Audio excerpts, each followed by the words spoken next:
It was very different from last year. Sobrang talagang habang buhay ko na siyang dadalhin, and kung magkakaanak man ako, pwede ko sa kanya i-share. And sobrang sarap sa feeling kasi naging proud sa akin yung mama ko, family ko, mga kapatid ko, and lahat ng relatives ko sobrang proud sa akin, mga kababayan ko, halos lahat sila. And sobrang talagang para sa akin, big opportunity para sa akin. Natupad ko yung pangako sa dad ko after niyang mamatay. So, mas lumalim yung dahilan ko talaga para dito, and sobrang thankful talaga kay God kasi isa ako sa napili dito sa Mr. sa Pilipinas. Yung pagdidisiplina nila, yung PEPS, actually, nakasali na ako sa mga iba-ibang batch, pero yung PEPS is one of the most, actually the most different organizers ng pageants na nakilala ko. Mula sa pagdidisiplina, not just the beauty, not just the wits, but also developing our talents, especially doon sa short film na ginawa namin. The Lee Cooper Fashion Show, where I was given the chance to be a model. Because since I was a kid, I have been dreaming of strutting down the runway. Yun po ang hindi ko makakalimutan sa buong buhay ko. Kasi sa dami-dami pong sumali na mag-represent ng Davao del Norte. At isa po ako dun. Isa po akong ang pinili nila. From the organizer, they really taught us to be the best version of ourselves. Nakakamiss ko sa mga candidate, of course, yung pambubuli nila sa akin. Minsan, inaasar nila ako maitim, uling, tapos kahoy. Pero hindi, I take it positively. Kasi ako naman talaga yung pinakamaitim sa grupo namin. Siguro yun talaga yung pinaka-mamimiss ko sa kanilang lahat. Kasi naging totoo silang lahat sa akin. Nabigay kami ng mga tsinelas sa mga bata, and nakita ko sa mukha nila yung kasiyahan, baka sa mukha nila yung kasiyahan. And at the same time, kami rin talagang sobrang saya namin na nakatulong kami at nakita namin na bakas talaga sa mukha nila yung saya.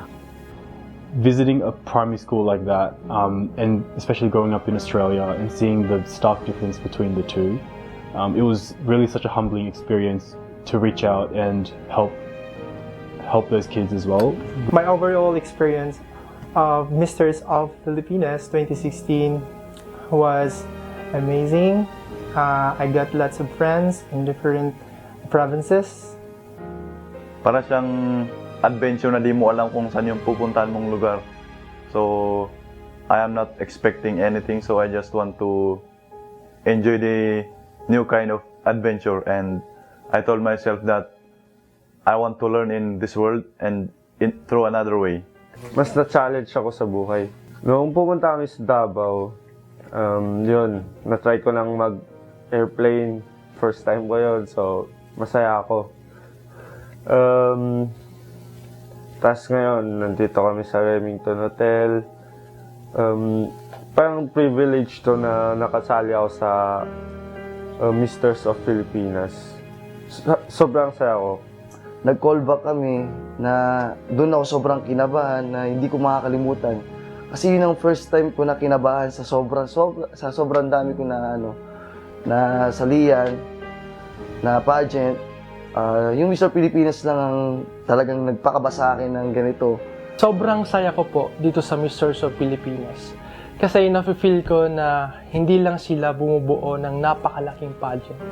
Binibuild up din nila yung mga candidates nila kung paano or how to be a good role model pagdating ng araw. Una kong mararamdaman siguro at may isip yung family ko, yung father ko especially. Kasi yesterday is his first year death anniversary. So if ever manalo ako, ang una ko may isip natupad ko yung isa sa mga pangarap niya para sa akin. At alam ko kung nasan man siya ngayon, proud na proud yun sa akin.